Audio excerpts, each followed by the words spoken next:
was a tale I heard from a friend. We'll call them A for now. They said it happened 5 years ago, so before the pandemic. No. At the time, A was in college and planned a short trip with a group of friends. The plan was for A's friend, we'll call it B, to drive. The destination, a mountain campsite a good ways out of the city. They had planned for 5, but the day before they were scheduled to set out, 2 got sick, so in the end, it was A, B, and a third friend we'll call C. Come the day of the trip, A, B, and C put their luggage in the car and set out. B set up a map on their phone, and before long they departed from the city. Most of the journey everything was fine. A and C slept while B drove. However, as they approached the base of the mountain, a dense fog arose. B slowed the car, proceeding with utmost caution. B had taken this road on several occasions, so they were fairly familiar with it. They should have been. But having entered the fog, the scenery changed dramatically. Hey, C, wake up. Huh? What is it, B? Something's weird. B woke C, and together they looked at the map application, and a chill ran down their spines. The car icon, which should have been on the road, was way off in the woods. And the road they were on looked nothing like it should have. It was bizarre, even given the fog. Hearing the commotion, A woke as well, and looked out the window.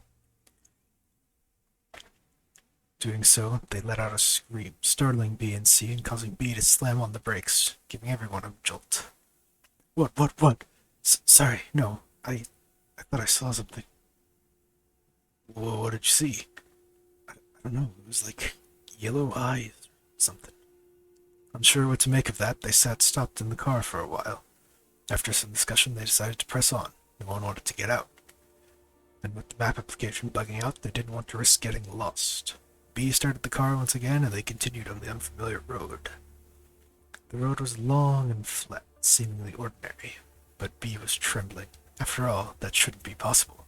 They had just hit the base of the mountain. The road should have started to curve and twist into a sharp incline, after all. B recalled what A had said about seeing yellow eyes. They didn't want to believe it, but they couldn't help recalling to mind stories of foxes playing tricks on people. Nervously, they asked, "Hey, do we have, any fish or raw meat with us?" Yeah, I brought some salmon. Why? This might sound crazy, but let's leave some on the road. A and C gave me a funny look, but they were also getting nervous in the seemingly endless fog-filled road, so C dug out the salmon they had brought and nervously exited the car. The other two made sure to keep their eyes on them the entire time. C quickly returned to the car, looking a bit pale. C looked at A and simply nodded. From that exchange alone, B surmised they had seen the yellow eyes in the mist. Without looking back, B began to drive again. Soon the fog began to thin, and they approached a sharp turn. Without warning, they were back on the inclining mountain road. The navigation was back as it should have been. Without a hitch, they reached the campsite and enjoyed a weekend of camping and barbecue. No one complained about the missing salmon.